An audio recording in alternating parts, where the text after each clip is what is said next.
Okay, hello, I'm Caroline. Hello, I'm Joe. Hello. Hello.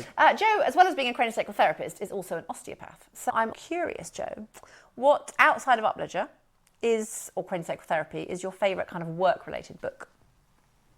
That has to be the book by John Lewis about the life and work of Andrew Taylor Still. He was the first osteopath. Yes, And love that book. the history of Yep. osteopathy.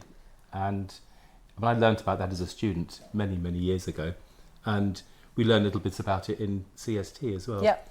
But when I read that book, I mean, there's a lot of it is about American history initially. Yep. But then it moves more into his clinical approaches and his researches and his development of osteopathy as an independent system of medicine. Yep. And I found that absolutely fascinating because the principles that he uses Dr. Sutherland took into cranial osteopathy and Dr. Upledger took those into CST. So there really is a line of connection over the century and a half or whatever it is. Yeah, So I'd say it that really one. is. Work-related book outside of CST books. Yeah, yes. I read that too, and I just absolutely loved it. And hearing how he would work alongside people, and how the original clinic grew from a very small, him treating a few people to people wanting to learn about it, just like with Dr. Upledger and Sutherland and many of the other teachers, and then how it grew and grew and grew to the point where there was actually, there were osteopathic hospitals back then.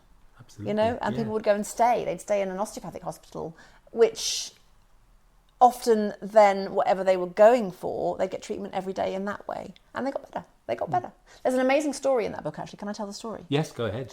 About they had a diphtheria outbreak. Now, we don't get diphtheria so much anymore, but they had a diphtheria outbreak, and one of Still's students, went to the town where they had the outbreak and treated everybody osteopathically.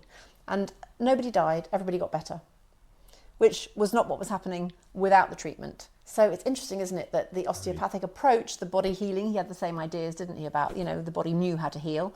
It actually did work for something that we wouldn't traditionally think that these days that would work for. And I found that really extraordinary. And there are quite a few stories along those lines in the books, and other books too. Yeah. Any other books for you, Caroline? Ooh, well, it's a little bit kind of boring, but I'd have to say Netta. The Netta Atlas of Anatomy, full of pictures of the body. I love the body, as you know. I love teaching about it. I love anatomy and physiology and pathology in a different way. And this extraordinary book, any part of the body you want to kind of review, just remind me how it all sits together, all the little intricate structures, there they are in pictures. Well, they love are it. incredible pictures. They are incredible pictures. Beautifully drawn. Beautifully drawn, yeah. He was a medical anatomist. No, he was a medical... Illustrator. Illustrator, that's the word. Frank He was a Netta. medical... Yes. Frank Netta, medical illustrator. Awesome book. Thank you. Okay.